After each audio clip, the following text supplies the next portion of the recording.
স্টাফরে বিভিন্নভাবে হয়রানি করে সে টাকার জন্য। তার নেশা হচ্ছে টাকা। সে জালুকাঠির থেকে নারিকালাঙ্গিতে এসে এখানে আসছে, তাকে ডিসচার্জ মন্তব্য পর্যন্ত লিখছে। সেখানে সে 2 বছরের জন্য তাকে করছে, কি জানি ইনক্রিমেন্ট ডাউন করছে।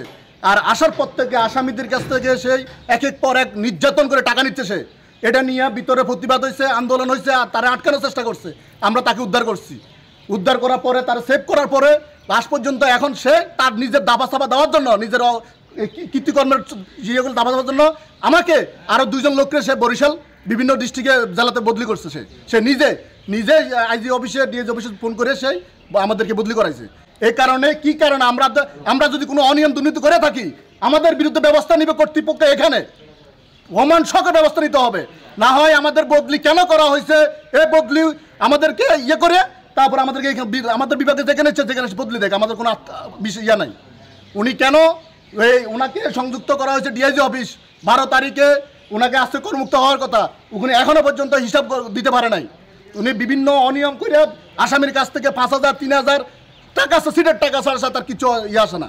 ছাত্র আন্দোলন চলাকালীন গ্রেপ্তার হই খাগড়াছড়ি জেলা ছাত্রদলের দপ্তর সম্পাদক পদে থাকার কারণে। তারপরে জেলা থেকে কারাগারে প্রেরণ করা হয়।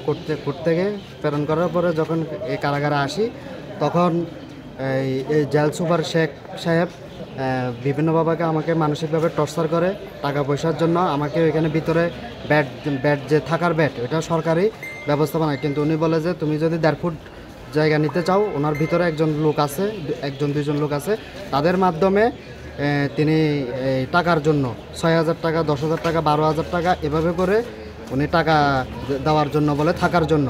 এছাড়াও অন্যান্য আরও বিভিন্ন ধরনের মানসিক চাপ দেখায়, বিভিন্ন ভয়ভীতি দেখায়। আমার কাছ থেকে প্রায় 8-9 দিনে 46,000 টাকার মতো আদায় করে তিনি।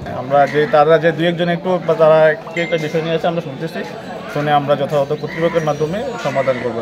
এমনি কোনো সমস্যাই না, জাস্ট ওনারা হয়তো মনে একটু কষ্ট বা কোনো বিষয় নিয়ে করছে। 13 তারিখে অপরাহ্নে হচ্ছে আপনার রিলিজ, এবং কালকে সে তার যেই দপ্তরে বদলি করা হয়েছে সেখানে সে যোগদান করবে।